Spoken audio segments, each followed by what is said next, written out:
আসসালামু আলাইকুম ওয়া রাহমাতুল্লাহি ওয়া বারাকাতুহু। দেশ ও দেশের বাইরে থেকে যারা আমার এই চ্যানেলটিকে দেখছেন, সকলকে আমার এই চ্যানেলে শুভেচ্ছা ও স্বাগতম।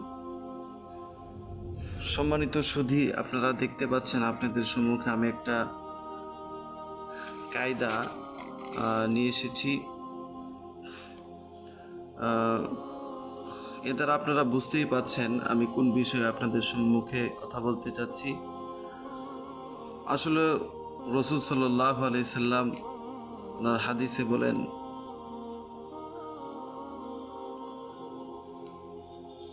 তলাবুল ইলমি ফারিদাতুন আলা কুল্লি মুসলিম, যে প্রয়োজনীয় ইলম শিক্ষা করার প্রত্যেক নরনারী মুসলমানের উপর ফরজ। এই হিসেবে আমাদের প্রয়োজনীয় ইলম শিক্ষা করা ফরজ হয়ে গিয়েছে। এর জন্য প্রয়োজনীয় ইলম বলতে আমার যে সমস্ত আমল করতে গেলে যে সমস্ত জিনিসের প্রয়োজন পড়ে, সেই সমস্ত জিনিসের জ্ঞান অর্জন করাই হলো প্রয়োজনীয় ইলম।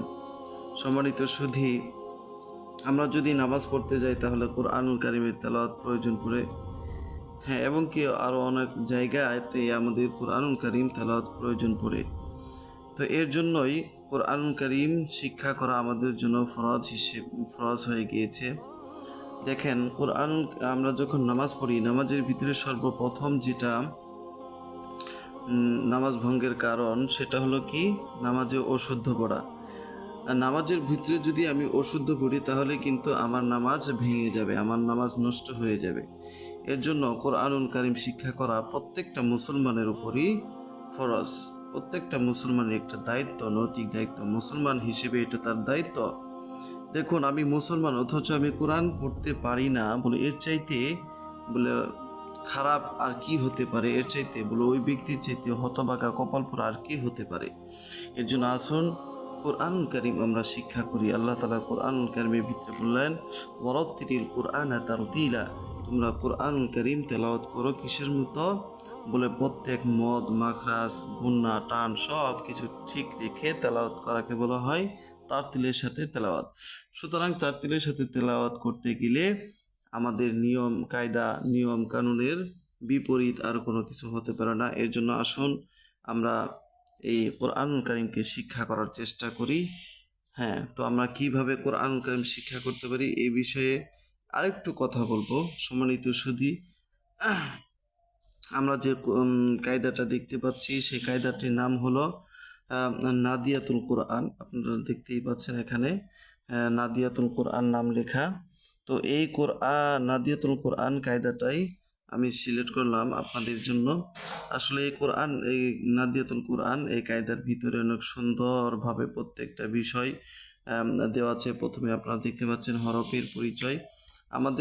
আমরা যদি কোরআনুল কারীম শিক্ষা করতে চাই তাহলে আমাদের কয়েকটা বিষয়ে জ্ঞান রাখতে হবে। একটা হলো হরফের উচ্চারণ, দ্বিতীয় হলো আমাদের যে হারাকাত আছে, হারকাতের উচ্চারণ, তৃতীয়ত তানভিনের উচ্চারণ আমাদেরকে ঠিকমতো করতে হবে। তারপরে তানভিনের উচ্চারণ শেষ হলে তারপর আমাদের কিছু শব্দ আসবে, সেখানে কিছু শব্দ উচ্চারণ হবে। তারপরে চতুর্থত আমাদেরকে জজমের বিবরণ আমাদেরকে শিখতে হবে, জজম কিভাবে পড়তে হয়। পঞ্চমত আমাদেরকে যে বিষয়টা করতে হবে সেটা হলো তাজদিদ সম্পর্কে আমাদের পরিপূর্ণ জ্ঞান অর্জন করতে হবে। এই যে তাজদিদ আপনারা দেখতে পাচ্ছেন, এই তাজদিদ সম্পর্কে আমাদের পরিপূর্ণ জ্ঞান অর্জন করতে হবে। তারপর দেখুন, এখানে আমরা যেভাবে কোরআনুল কারীম পড়ি সেভাবে কোরআনুল কারীমের মতো এখানে কিছু লাইন দেওয়া আছে রিডিংয়ের মতো, এগুলোকে আমাকে ভালোভাবে শিখতে হবে। সম্মানিত সুধী, ভিডিও লম্বা না করে আমরা শুরুতে হরফে চলে যাই। এই পাঁচটা বিষয় যখন আমার জ্ঞান হয়ে যাবে তখন আশা করি কোরআনুল কারীম শিক্ষা পড়া আমার জন্য সহজ হয়ে যাবে।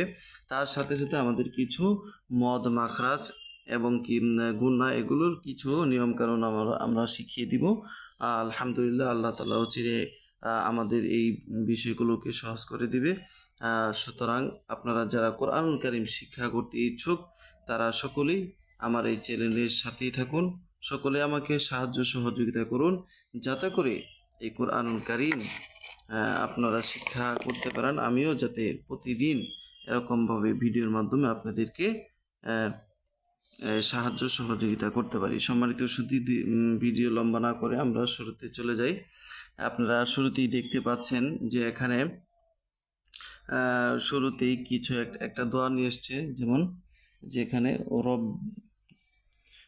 রব্বি ইয়াসির ওয়ালা তুআসির ওয়া তাম্মিম আলাইনা বিল খাইর। এটা শুরুতে একটা দোয়া নিয়ে আসছে, তারপরে এখানে নিয়ে আসছে বিসমিল্লাহির রহমানির রহিম। সুতরাং হরফের উচ্চারণগুলা সঠিকভাবে আমাদেরকে আগে শিখতে হবে। হরফের উচ্চারণ কোনটা কিভাবে হবে আমার সাথে পড়েন। আলিফ, বা, তা, সা, জিম। সম্মানিত সুধী, আমরা এই যে এখানে যে আলিফটা পড়েছি, এই আলিফটা একটু তাড়াতাড়ি হবে এবং একটু সাউন্ড হবে, মানে একটু বাতাসও বের হবে মুখ দিয়ে। তো ওই সময় আমরা একটু আলিফটা বলবো তাড়াতাড়ি এবং কি একটু বাতাস আমাদের মুখ দিয়ে বের করব। যেমন আলিফ, আলিফ। এখন কেউ যদি আলিফ এরকম ভাবে বলে তাহলে কিন্তু সেটা তারটা হবে না। এই জন্য বলতে হবে কি আলিফ, একটু তাড়াতাড়ি বলতে হবে। আলিফ, বা, তা, সা, জিম। আলিফ, বা, তা, সা, জিম, হা, খ, দাল, দাল, র, জা, সিন, শিন, صاد ضاد طا ظا عين غين فا قاف كاف لام ميم نون واو হা, হামজা, ইয়া, ইয়া। সম্মানিত সুধী, আরবি 29টা হরফের ভিতরে তাড়াতাড়ি বলতে হয় 2টা হরফ। একটা হলো আলিফ, এই আলিফটা, আর একটা আমরা নিচে পড়েছি এই যে হামজা। এই 2টা হরফ একটু জুড়ে বলতে, মানে তাড়াতাড়ি বলতে হবে। যেমন আলিফ, আর একটা হলো হামজা। একটা হলো আলিফ, আরেকটা হলো হামজা। সম্মানিত সুধী, যেভাবে হরফের উচ্চারণগুলা আমি বলে দিলাম সেভাবে উচ্চারণ শেখার চেষ্টা করবেন। সম্মানিত সুধী, আমার হরফের উচ্চারণ যত সুন্দর হবে আমার তেলাওয়াত তত সুন্দর শোনা যাবে। যত সুন্দর আমরা তেলাওয়াতের মেরুদণ্ড যদি বলি তাহলে হরফের চাইতে মেরুদণ্ড আর কিছু হতে পারে না। যার যত হরফের উচ্চারণ সুন্দর হবে তার তত তেলাওয়াত তত সুন্দর হবে। এর জন্য আসুন আমরা হরফের উচ্চারণগুলোকে সুন্দরভাবে পড়ার চেষ্টা করি। সুতরাং আমি যেভাবে পড়াইলাম ঠিক তেমনিভাবে আপনারা হরফের উচ্চারণগুলো শিখে দিবেন। তারপর শেষ হওয়ার পর এবং কি সেগুলো আরবি 29টা হরফ না দেখে মুখস্থ করার মতো পড়তে হবে, যাতে করে আপনি না দেখে এরকম বলতে পারেন। তারপর আরেক দ্বিতীয় নাম্বার, এটা হলো 1 নাম্বার কাজ। দ্বিতীয় নাম্বার কাজ হলো যে আমরা নুক্তাগুলো পড়বো, যে কোন হরফের কয়টা নুক্তা আছে, ওই নুক্তাগুলো আমাদেরকে মুখস্থ করতে হবে। যেমন আলিফের দিকে আপনারা লক্ষ্য করে দেখতে পাচ্ছেন যে আলিফ খালি, আলিফের উপরে নিচে কোনো কিচ্ছু নাই, তাহলে আলিফকে আমরা খালি বলতে পারি। তাহলে বলতে হবে আলিফ খালি, বার নিচে 1 নুক্তা, তার উপর 2 নুক্তা, সার উপর 3 নুক্তা, জিমের পেটে 1 নুক্তা। এই যেভাবে আপনারা পড়তে পারেন, মুখস্থ করে ফেলবেন। আলিফ খালি, বার নিচে 1 নুক্তা, তার উপর 2 নুক্তা, সার উপর 3 নুক্তা, জিমের পেটে 1 নুক্তা, হা খালি, খর উপর 1 নুক্তা, দাল খালি, দালের উপর 1 নুক্তা, র খালি, জার উপর 1 নুক্তা, সিন খালি, শিনের উপর 3 নুক্তা, সদ খালি, দদের উপর 1 নুক্তা, ত খালি, জর উপর 1 নুক্তা, আইন খালি, গইনের উপর 1 নুক্তা, ফার উপর এক নুক্ত, কফের উপর দুই নুক্ত, কাফ খালি, লাম খালি, মিম খালি, নুনের উপর এক নুক্ত, ওয়াও খালি, হা খালি, হামজা খালি, ইয়ার নিচে দুই নুক্ত। এই যে আমরা নুক্তাগুলো পড়লাম, এই নুক্তাগুলো আমরা সুন্দরভাবে মুখস্থ করে নিব।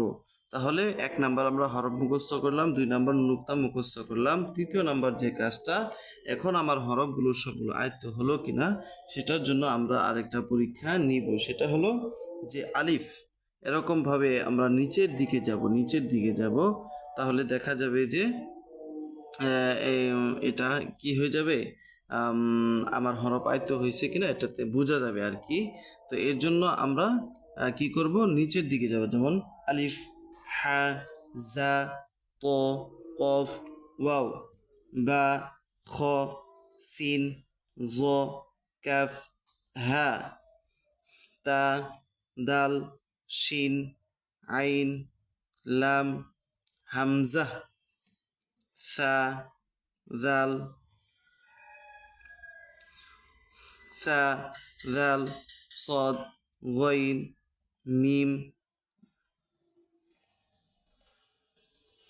ইয়া।